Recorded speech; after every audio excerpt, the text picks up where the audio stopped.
pagtatawa nila kay dating Vice Presidente, Attorney Leni Robredo, mga bossing. Alam nyo naman po yung mga DDS na yan eh. Ano? Wala nang ginawang mabuti. O, yung gumagawa ng mabuti, pinagtatawanan. Yung tumutulong sa kapwa, pinagtatawanan po. Ito yung ipag-uusapan ho natin, mga kababayan, ngayong araw. Ano?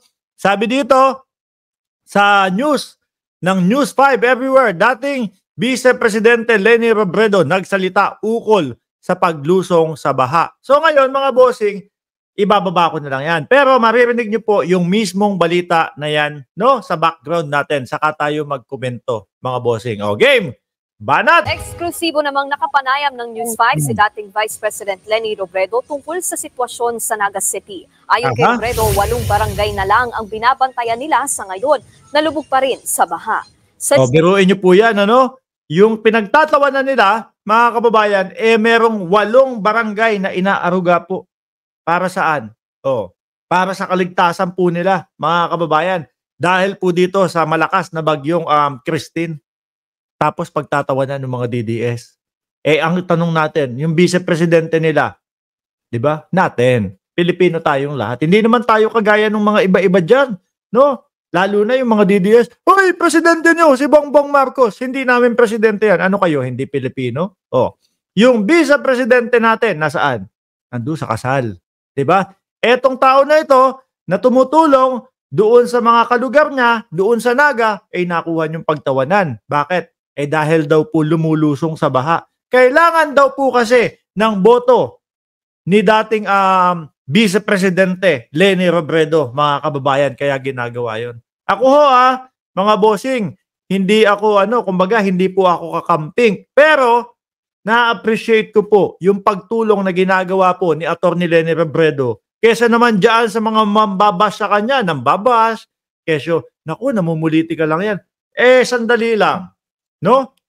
Nanalo na po lahat ang ating presidente, si Pangulong Bongbong Marcos, mga kababayan, nakaupo na. Hindi na bumabanat ang mga kakamping, sumusuporta na sa ating Pangulo ngayon. Pero ano po ginagawa ni Attorney Leni Robredo? Tuloy-tuloy lang ho yung pagtulong, mga kababayan. Yung kanilang angat buhay, tuloy-tuloy lang. Yung mga DDS, ano ang ginawa? Ano ang ginagawa ngayon? Yung kampo ni dating Pangulong Duterte, pati mga supporter, wala pong ibang ginawa kundi bumatikos. Wala pong ibang ginawa kundi pagtawanan po yung mga may magagandang loob. Tama ba yan?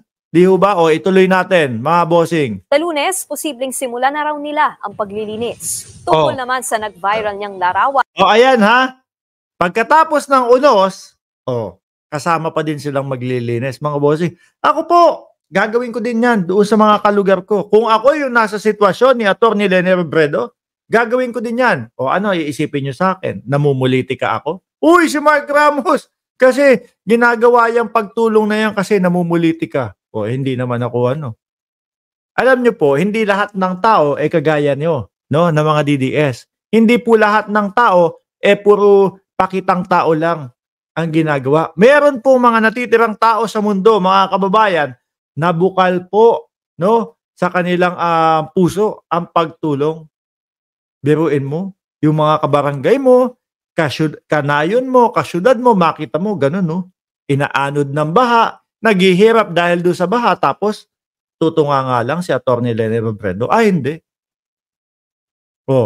Meron din pong mga tao, mga kababayan, na meron pong mga tao na mas feel nila yung kanilang pagtulong kapag physical na nandoon ho sila. Hindi kagaya nung iba.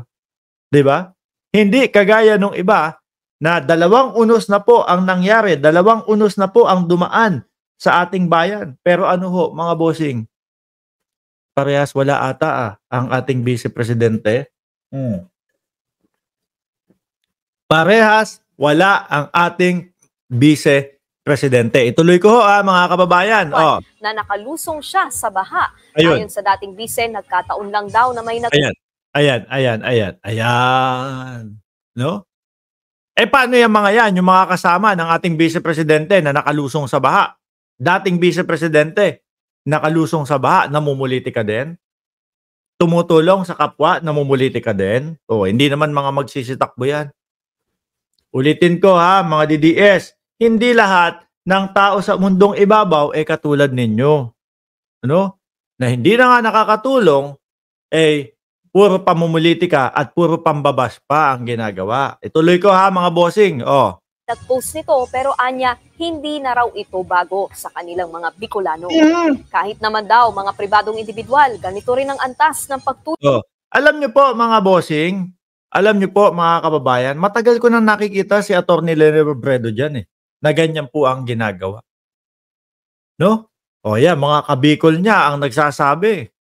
Mga taga Bicol po ang nagsasabi ha. Masakit man ho sa pandinig ng mga DDS. Okay sa kanila si PBBM. 'Di ba?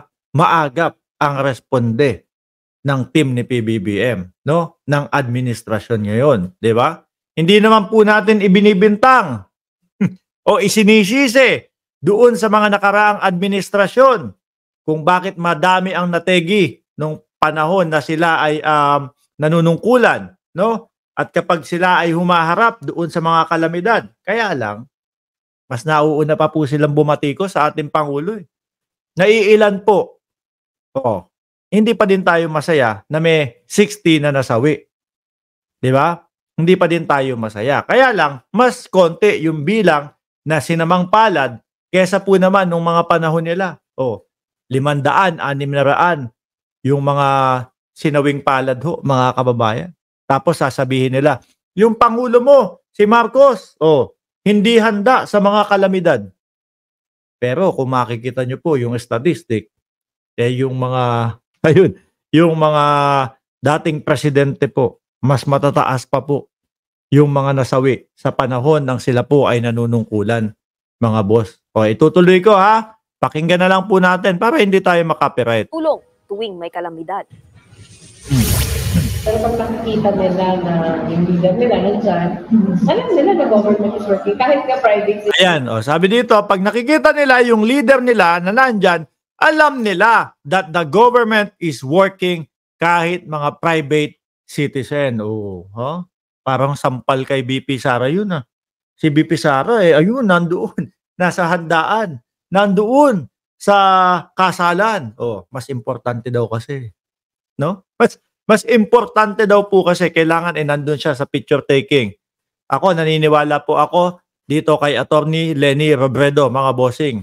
Yung kapag ikaw mismo nandun physical na leader nila, wow, kaagapay natin, kasama natin sa hirap at ginhawa yung mga tumatayong leader natin. Tama po yun, mga boss.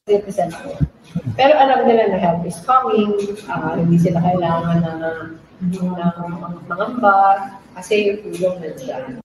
Ayan, di ba? Para alam nila na help is coming. Talagang mababawasan naman po talaga ang pangamba ng ating mga kababayan pagka ganun po. Nakikita mo, no? Si Atty. Leni Robredo, nandyan ang dating Vice Presidente. Huwag na tayo mag-alala. Kumalma na tayo. Di ba, mga kababayan? Kasi po sila nasanay po sila na puro pambabatikos at puro pamumulitika po. Pero wag ka. Yung Vice Presidente na iniidolo ho nila, mga kababayan, ayun, nasa handaan. No?